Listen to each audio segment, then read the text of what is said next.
লবণ আর হলুদ মাখিয়ে নেব। দিয়ে দিলাম লবণ, হলুদের গুঁড়া,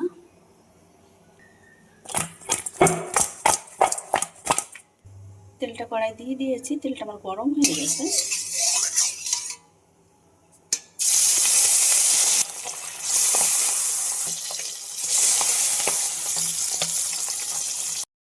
হয়ে গেছে, উল্টিয়ে আরেকটু ভেজে নেব।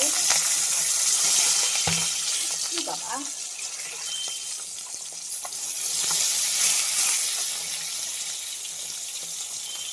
মাছগুলো ভাজা হয়ে গেছে, তুলে নেবো। আর বাকি যে মাছগুলো আছে একইভাবে ভেজে নেব।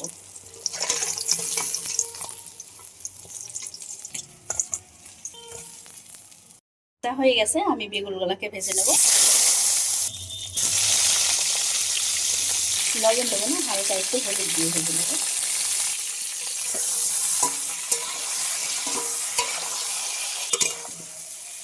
বেগুনগুলোকে আমি লাল লাল কালার করে ভেজে নিয়েছি। বেগুনগুলো তুলে নেবো। মাছ ভাজার সাইডে রাখবো বেগুনগুলো। বেগুন ভাজা করার মধ্যে তেল দিয়ে দিচ্ছি। আলুগুলোকে ভেজে নেব। দিয়ে দিচ্ছি জিরা ফোড়ন, একটা তেজপাতা বড় সাইজে দুটো করে দিতে হবে।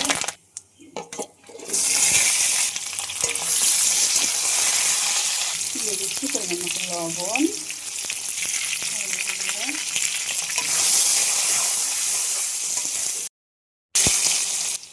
আমি এখানে শুকনো লঙ্কা আর কাঁচা লঙ্কা মিক্স করে নিয়েছি, আর জিরা নিয়েছি, নিয়ে একসঙ্গে মিক্সার করে নিয়েছি। আলুর সঙ্গে মশলাটা ভালো করে কষিয়ে নেব।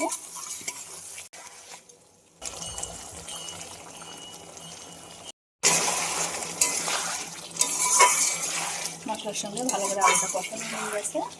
এবার ঝোলের জন্য জল দেব।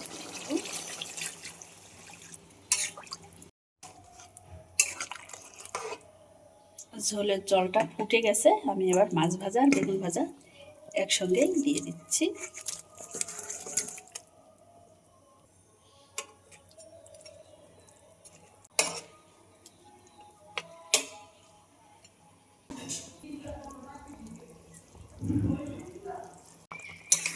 রান্নাটা আমার হয়ে গেছে, নামিয়ে নেব।